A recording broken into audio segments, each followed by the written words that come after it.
When I was doing some research last week for the message today, I came across an interesting little article that actually, in a tangential way, applies to the message. It was a small article in a technology blog, and the title of it is "Someone's Eyes Are Always on You." In 1949, an American company released the first commercially available closed-circuit television system. I certainly didn't know that. Closed-circuit television, 1949. 2 years later, in 1951, Kodak introduced its Brownie portable movie camera to an awestruck public. I remember those little Brownies. We never owned one, just the rich folks had those. But I remember those little Brownie wind-up, I think they were 16 millimeter, whatever they were. And that was in 1951. Today, more than 2.5 trillion images are shared or stored on the internet annually, to say nothing of the billions more photographs and images and videos that people keep to themselves. There are literally trillions and trillions of images and videos that are stored every year, and that number is growing exponentially. By 2020, one telecommunications company estimates 6.1 billion people on the planet will have phones with picture-taking capabilities. I remember the first phone that I got, or the first phone that I saw that had picture-taking capabilities. We were just awestruck. And now, this phone that I didn't mean to have in my pocket. Let me turn the ringer off real quick. I usually tell people when I hear their phone ring during the service, that had better be God. And if it is, he has better ways of getting in touch with you. So I better take that note myself. But it is amazing. And by the 2020, which is a very short time off, 6.1 billion people on this planet will have phones that are capable of taking pictures. Meanwhile, in a single year, an estimated 120 million new surveillance cameras are sold. More than 3 million ATMs around the planet stare back at you when you use the ATM. Tens of thousands of cameras known as automatic number plate recognition devices, or APNRs, hover over roadways to catch speeding motorists or suspected criminals. Proliferating as well are personal monitoring devices, dash cams, cyclist helmet cameras to record collisions, doorbells equipped with lenses to catch package thieves that are fast becoming part of daily life. Then there are the billions of images of unsuspecting citizens captured by facial recognition technology and stored in law enforcement and private sector databases over which our control is practically non-existent. When Patty and I moved to Seattle, we got our driver's license. They asked if we wanted an enhanced driver's license. I didn't know what that was. Well, they said it's a driver's license where you can come in and out of the country as long as in the state of Washington, cross the border or into the ports without a passport. But you had to sign this waiver when you did it that said they can take facial recognition measurements and a photo that's specifically for facial recognition, which was kind of interesting because you're actually saying when you sign that waiver, you can use this for anything you want.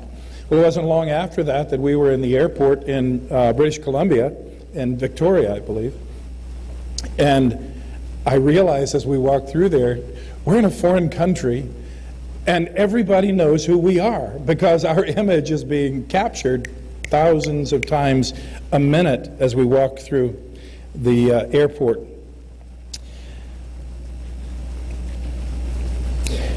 But there's even more. Presently, the skies are cluttered with drones, 3 million of which were purchased in 2017 by American hobbyists and businesses. These drones are everywhere. Patty and I were at a little venue, a little celebration in Simi Valley a while back.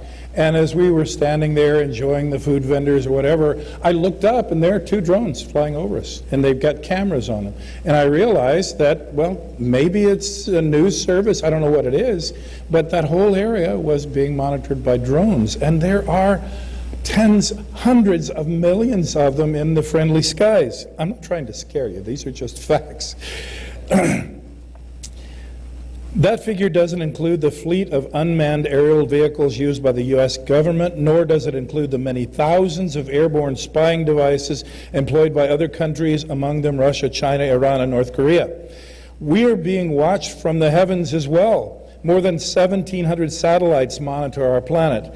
From a distance of about 300 miles, some of them can discern the brand name of a pack of cigarettes. From outer space, a camera clicks, and a detailed image of the block where you live can be acquired by total strangers. It was kind of shocking. This is a short paragraph, but then you begin to realize it has become so much a part of our culture that we just take it for granted. I'm glad that there are security cameras around, right? But they're continually recording everything that we do, and as the article says, someone's eyes are always on you. But it seems that the more communication devices we have, the less we actually communicate with one another. When people can sit in a restaurant, 4 people sitting at a table, and they're not talking to one another, they're all 4 glued to their screens, I give them the benefit of the doubt and say, oh, they're just texting one another. But the more communication devices we have, the less real communication, real one-on-one, eye-to-eye communication we do, and the more surveillance devices we put in place, the less we actually see one another. Looking is not the same as seeing. And in our culture, it seems that less and less we actually see one another, eyeball to eyeball. More and more in our culture, making eye contact with strangers is considered inappropriate or even dangerous. You get onto an elevator and everyone pretends everyone else is not there. I used to have a friend who loved to just get on an elevator. This was just his personality. He would come inside the door, stand there facing everyone and say, "Hi, how you doing?" and just talk to them. Well, you could get yourself locked up in a Huggy jacket for doing that. But it's even considered unsafe or inappropriate, dangerous to do this. When I first moved to California from a small town in East Texas, Longview, which many of you know, I had been brought up in the South, been in a large family where I was taught that you make eye contact with people, especially your elders, and that you speak to everyone. You say sir and ma'am. It's just how I was taught.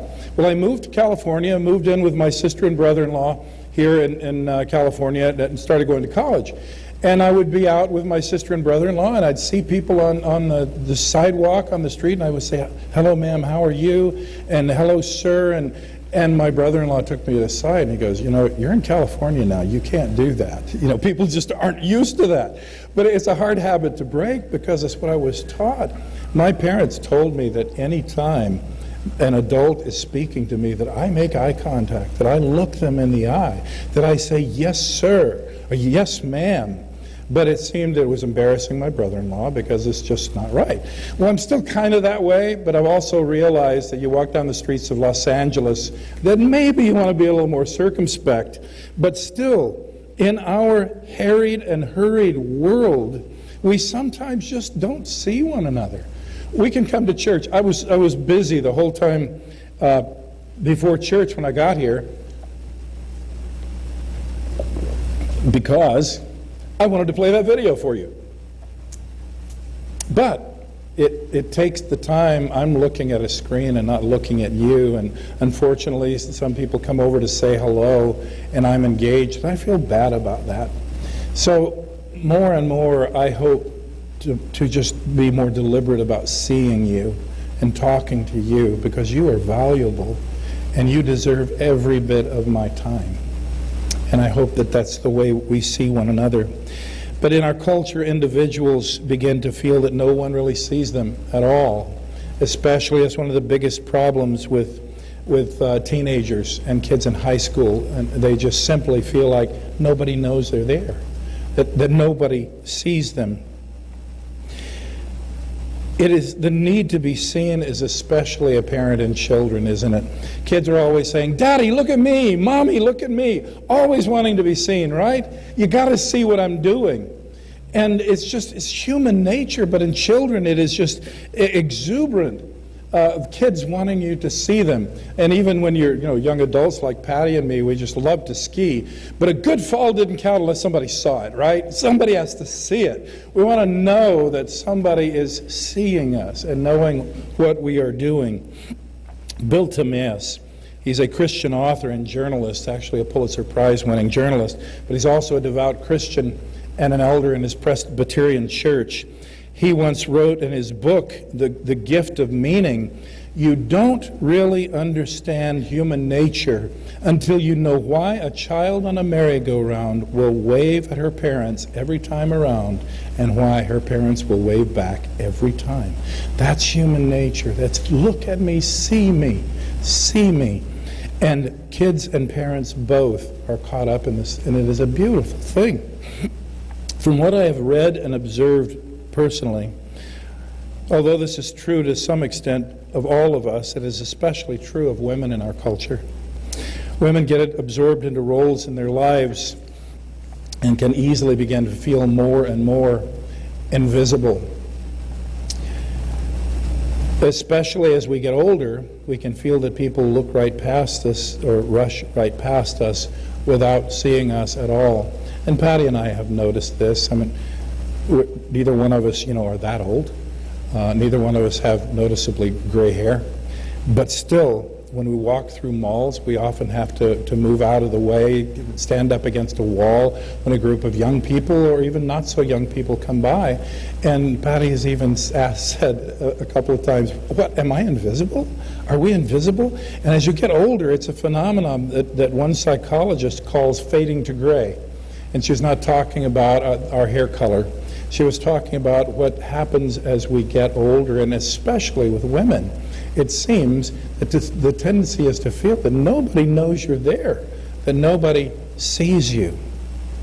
There's a Christian author named Nicole Johnson published a beautifully written article in 1999. The article was entitled, I Am Invisible. And at that time, she was the parent of four small children. The oldest of which was in high school.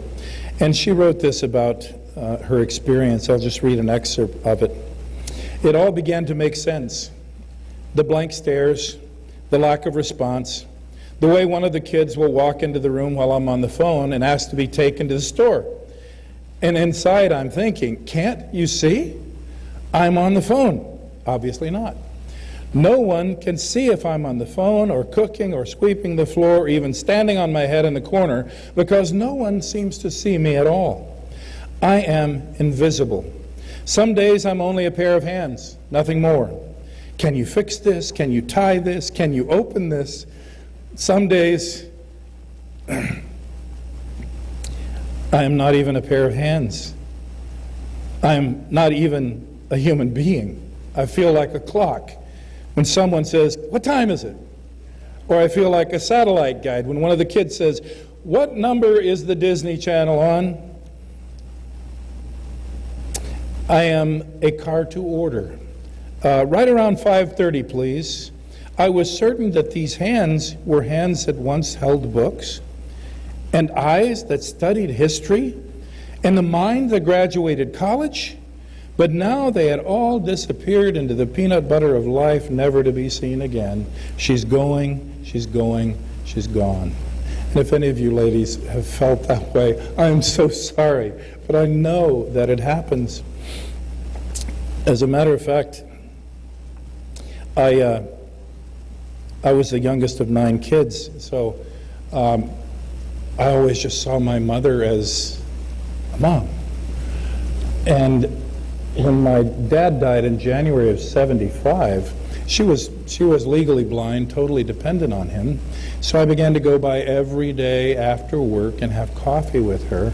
And I really got to know her for a very short time as a woman. And it is such a very different thing. And I know some of you women can relate to that. And I'm so glad that I did that every day because my mother died less than a month later, unexpectedly. But I had that month where every day I went and had coffee with her, and I really began to see her Everyone longs to be seen. It is a basic human need. And I don't know if any of you have felt like that as a mom, but we're going to look at our Bible story today, a story about a mother and a child, and explore a truth that is relevant for all of us. This is a story in Genesis 16 about a mother and a child who were both misunderstood. There are handouts available with these scriptures on them, and if you don't have one, there should be one available. I think I made enough for everyone. So if you would like one, if you hold up your hand, I know that someone will bring one to you. This is in Genesis 16, verses 1 through 15. Now Sarai, Abram's wife, had borne him no children, but she had an Egyptian slave named Hagar. So she said to Abram, "The Lord has kept me from having children. Go sleep with my slave. Perhaps I can build a family through her." Abram agreed to what Sarai said. So after Abram had been living in Canaan 10 years, Sarai, his wife, took her Egyptian slave, Hagar, and gave her to her husband to be his wife. He slept with Hagar. She conceived. When she knew she was pregnant, she began to despise her mistress. And I'm sure it wasn't just because her mistress was barren, it's because of the way her mistress treated her. She gave her away as breeding stock to her husband. So there's a lot of things involved in this. She began to despise her mistress. In verse 5, then Sarai said to Abraham, "You are responsible for the wrong I am suffering.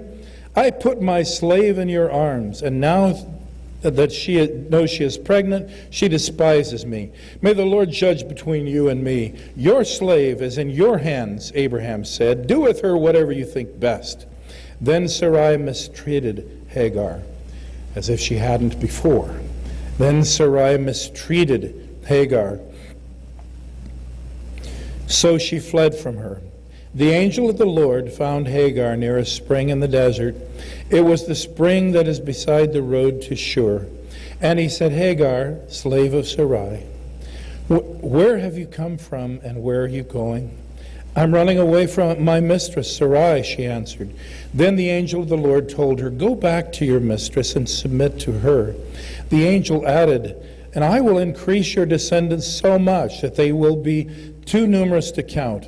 The angel of the Lord also said to her, "You are now pregnant, and you will give birth to a son. You shall name him Ishmael, for the Lord has heard of your misery. He will be a wild donkey of a man. His hand will be against everyone, and everyone's hand against him, and he will live in hostility toward his brothers." Verse 13, she, Hagar, gave this name to the Lord who spoke to her, "You are the God who sees me." For she said, "I have now seen the one who sees me." That is why the well was called Bir Lahai-roi. It is still there between Kadesh and Bered. So Hagar bore Abram a son, and Abram gave the name Ishmael to the son he had born. Like many in our culture, especially many women in our culture, Hagar had been mistreated, not only once, but over and over again. She found herself trapped in a system. She felt invisible. She had no rights, no dignity, no freedom or choice, and she had, frankly, had enough. It's very hard to be a nobody with no name. She was referred to as my slave by Sarai, and Abram as your slave. Even the writer referred to her as an Egyptian slave. Sarai and Abram didn't even see Hagar as a person. They probably didn't even realize she had actually run away. Hagar probably didn't really know what she's running to or what it is that she really wants. She only knows that what she's running from, and she knows what she doesn't want. She can't even name her deepest need until she meets the God who fills that need as no other could. In verse 13, she gives God a name, the God who sees me. I wonder what name we would give God if we had a chance to name him. Would it be the God who loves, the God who comforts, the God who heals, the God who guides? Would we call him the God who forgives, or the God who gave me a second chance? Whatever you choose would actually say more about your need as much about your need as it would about the character of God, because it is through our deepest needs that we experience God in the deepest ways. He meets us at the point of our deepest despair and of our deepest need, and provides what we don't even know that we're missing, what we don't even know that we're looking for. She recognized him as the God who finally saw her, and she gave him a name. Hagar, who might feel insignificant and misunderstood, is actually a very significant person. Hagar has the longest conversation of any woman and almost the longest conversation of any man in the Old Testament. Hagar, the Egyptian slave, is the only person in the Bible who gave God a name. Up to this point, God had given himself names. He had introduced himself to the children of Israel as Elohim, as the Creator, as Yahweh, the covenant maker, El Shaddai, the Almighty. These are vast and majestic, out there names for God. But Hagar needed something more personal.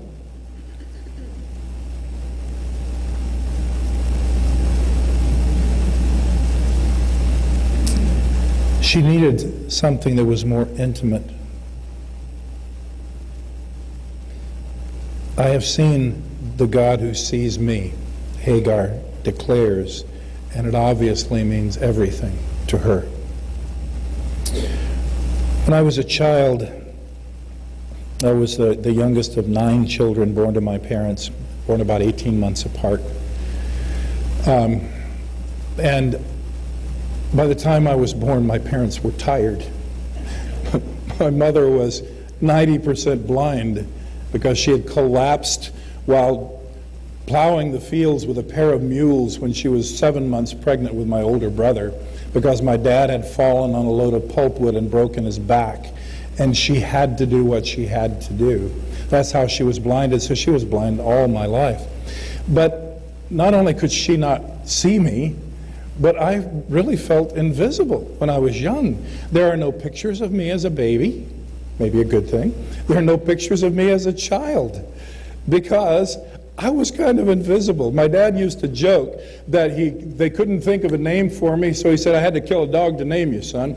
I know that's not true, but it just, gives you a sense. A child every 18 months, I'm the 9th. So I kind of threw myself into writing poems and stories and filling notebooks with poetry that nobody read.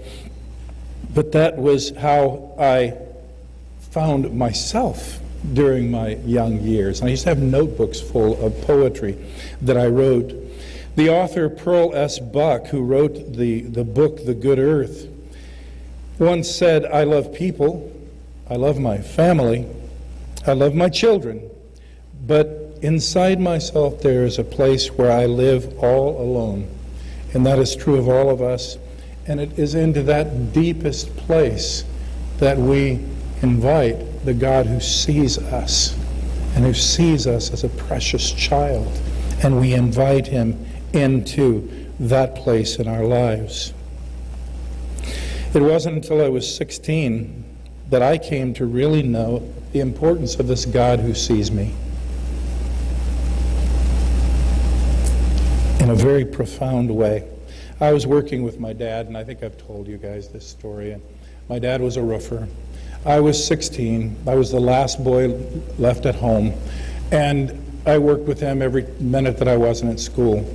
But this particular day, we were working 22 miles out in the country in East Texas, and we were working up on the back of a 2-story house where a ladder would barely reach.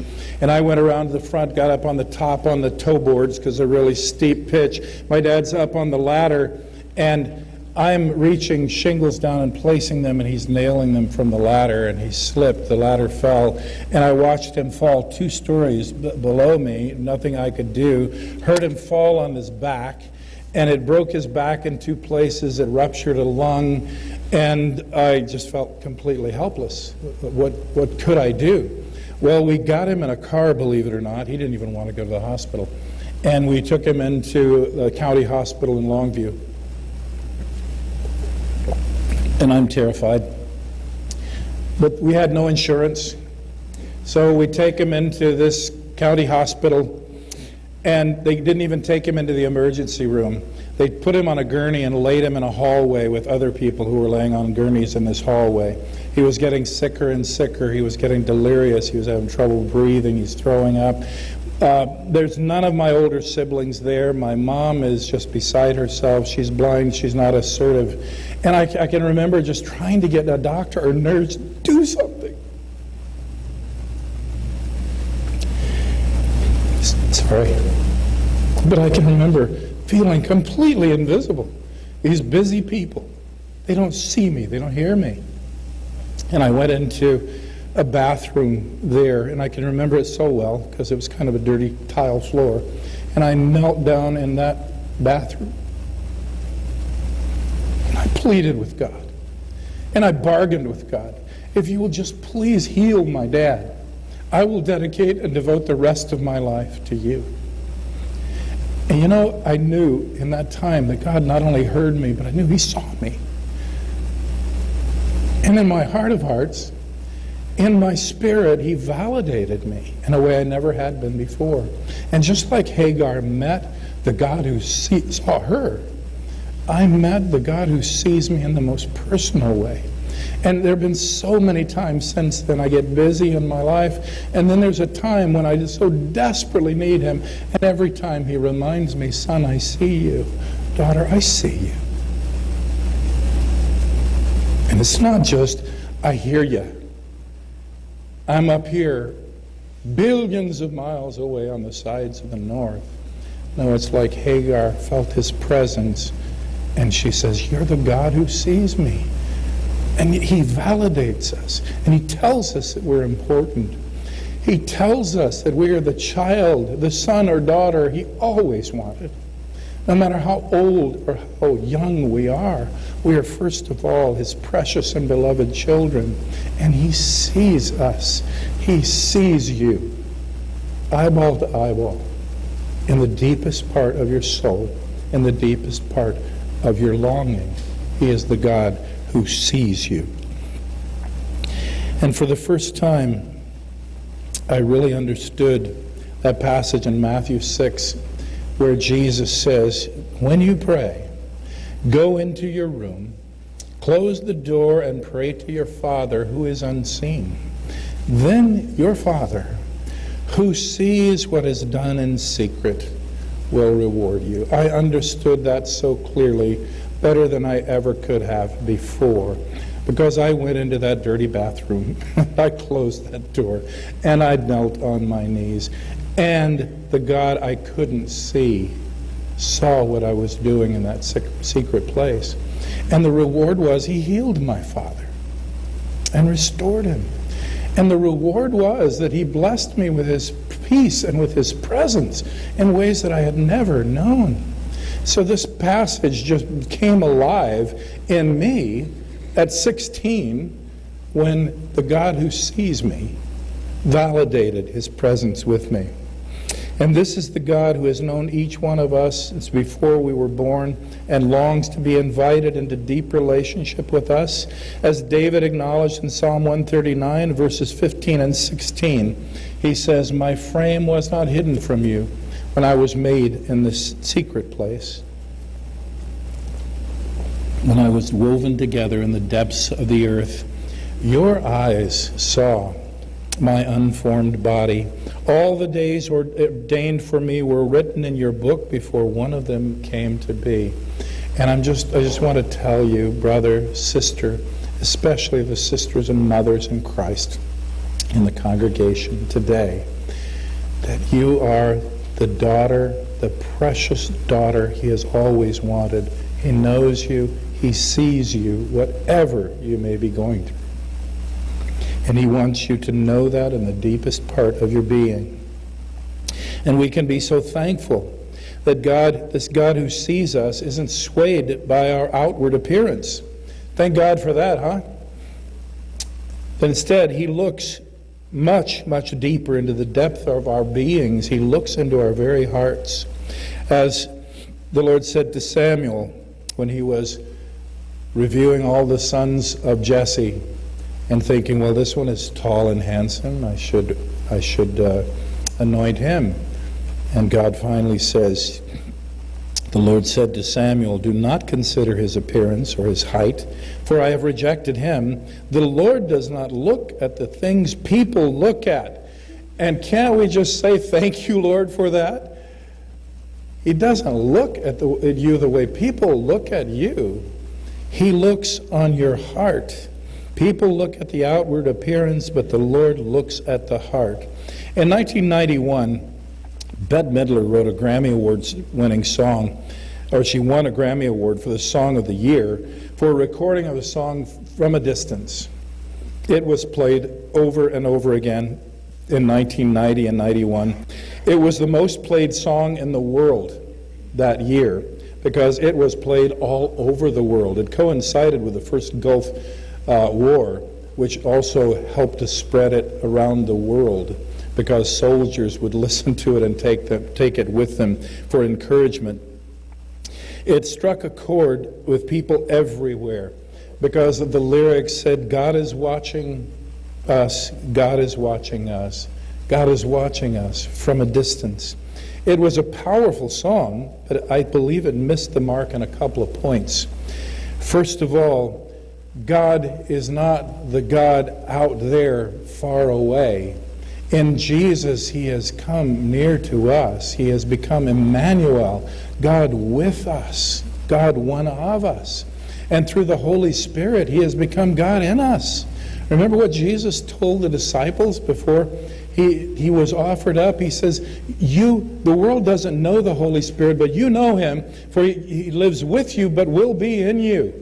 So God has come near to us, even to live within us. So He's not just watching us detached from a distance. He's watching us personally and lovingly from very, very close up. And secondly, the song seems to imply that we should be concerned about God seeing us as if He sees us with disapproval or harsh judgmentalism. When in November of 91, when Bette Midler was Johnny Carson's guest on Tonight Show, he said after she sang it, I think that song's a little creepy. She asked him, why? He goes, well, God's watching me, everything I do. Well, maybe he should have been concerned. But I think the song conveyed God from way out there is watching. It's like a bumper sticker I once saw that says, Jesus is coming, look busy. You ever seen that? That was in Oregon. Jesus is coming, look busy. But how does God see us? And to what purpose does He see us? In Zephaniah 3:17, this is a beautiful passage that has been repeated in songs and in so many ways. God's reassurance to Judah. The Lord your God is with you, the mighty warrior who saves. He will take great delight in you.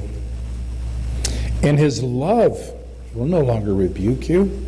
He will rejoice over you with singing. I just love that passage. He will rejoice over you with singing. We had a gentleman in our congregation that we pastored in Oregon, in Salem, Oregon. His name was Jim Foster. He's been long dead and gone.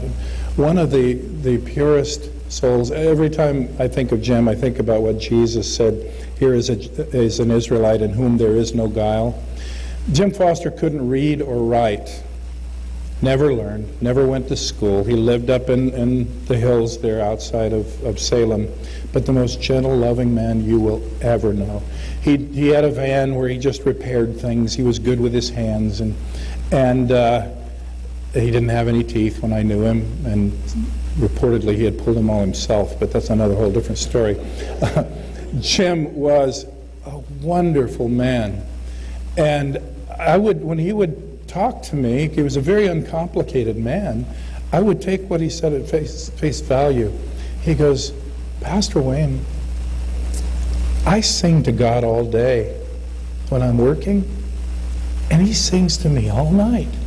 Is that wrong? And I said, no, Jim, that's not wrong. It is the most beautiful thing. And the thing is, there's no guile in this man. And I believe that as he slept at night, he could hear God singing over him with songs of joy and songs of approval. And I loved the man. And partly because he was so simple and so wonderfully open. And God sees us like he saw Jim. He looks at our hearts. To be seen is to be loved. But he also looks on us with purpose. In 2 Chronicles 16, verse 9, we read, "For the eyes of the Lord range throughout the earth." What is it, to catch somebody doing something wrong? No, it says that his eyes range throughout the earth to strengthen those whose hearts are fully committed. To strengthen them. So to be seen is to be strengthened. It's to be validated. It's to be strengthened. It's to be encouraged. When the people of Judah were carried far off into exile by Babylon, they thought that God could no longer hear them or could no longer see them. They hung their harps on the willow trees and sat down and just cried. But God said through the prophet Jeremiah, "My eyes will watch over them for their good, and I will bring them back to this land. I will build them up and not tear them down. I will plant them and not uproot them. I will give them a heart to know me, that I am the Lord. They will be my people, and I will be their God, for they will return to me with their whole heart." What a beautiful, beautiful reassurance. My eyes will watch over you.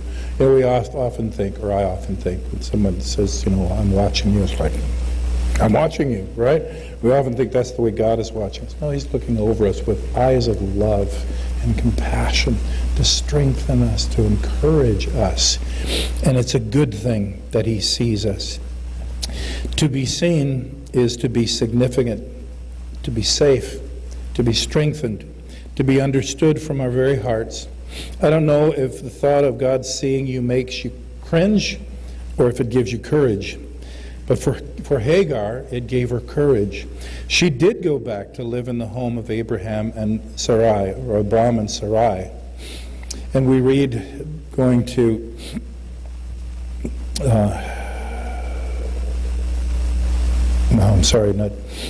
Hagar's son grew up, and it became unbearable again. So Hagar left again. So turn to Genesis 21, verses 8 through 20. It is on your handout there. Now we see Hagar running away again, being met by God again. And God opens her eyes to see something she didn't realize was even there, which is what he always does when he sees us. In verse 8 of Genesis 21, it says, "The child, Ishmael, grew and was weaned. And on the day Isaac was weaned, Abraham held a great feast." Sorry, it's talking about the child, Isaac here. "The child grew and was weaned, and on the day Isaac was weaned, Abraham held a great feast. But Sarah saw that the son whom Hagar the Egyptian had borne to Abraham was mocking. And she said to Abraham, 'Get rid of that slave woman and her son, for that woman's son will never share in the inheritance with my son Isaac.' The matter distressed Abraham greatly because it concerned his son. But God said to him, 'Don't be so distressed about the boy and about your slave woman. Listen to whatever Sarah tells you, because it is through Isaac that your offspring will be reckoned. I will make the son of the slave into a nation also, because he is your offspring.' So early in the morning, Abraham took some food and a skin of water and gave them to Hagar. He set them on her shoulders and then sent her off with the boy. She went on her way and wandered in the desert of Beersheba." Basically, she's from Egypt, and basically it was sending her out into the southern desert to go across the Negev and into to Egypt, her home she came from, a skin of water is not going to get her very far. And I think Abraham knew that, and obviously Hagar knew that. When the water in the skin was gone, she put the boy under one of the bushes. Then she went off and sat down about a bow shot away, for she thought, I cannot watch the boy die. And as she sat there, she began to sob. God heard the boy crying, and the angel of God called to Hagar from heaven and said, What's the matter, Hagar? Don't be afraid. God has heard the boy crying as he lies there. Lift the boy up, take him by the hand, for I will make him into a great nation. Then God opened her eyes, and she saw a well of water. So she went and filled the skin with water and gave the boy a drink. God was with the boy as he grew. He lived in the desert and became an archer. I don't know if you've ever gotten to the end of your rope and you feel like your resources have all run out and you just can't do it anymore. You can't be who you need to be.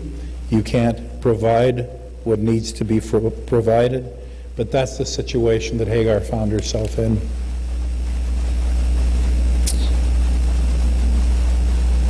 But Hagar's son did grow up in the desert because Hagar discovered the source of life in the desert. God had opened her eyes to see that.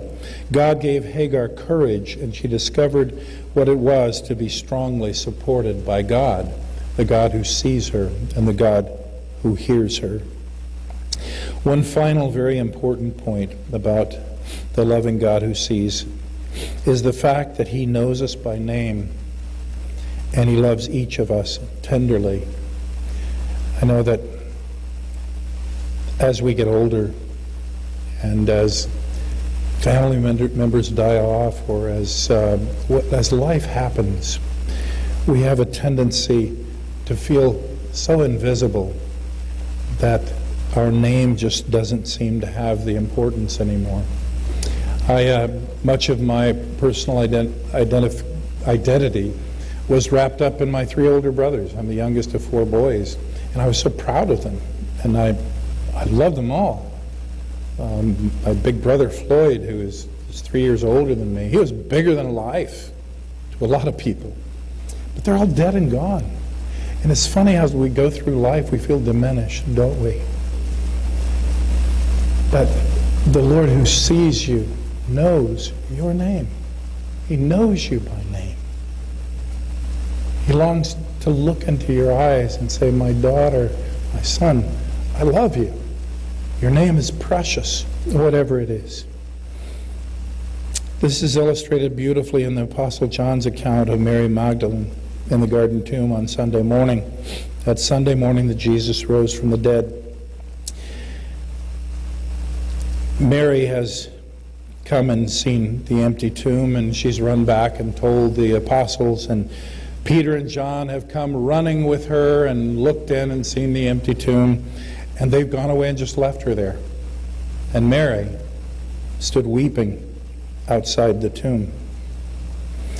Mary stood outside the tomb crying. As she wept, she bent over to look inside the tomb and saw 2 angels in white seated where Jesus' body had been, one at the head and the other at the foot. They asked her, Woman, why are you crying? They have taken the Lord away, she said, and I don't know where they have put him. At this, she turned around and saw Jesus standing there. But she didn't realize that it was Jesus. He asked her, Woman, why are you crying? Who is it that you're looking for? Thinking that it was the gardener, she said, Sir, if you have carried him away, tell me where you have put him, and I will get him. And then Jesus simply spoke one word. He had spoken to her before. She still didn't recognize him. He spoke one word. Jesus said to her, Mary.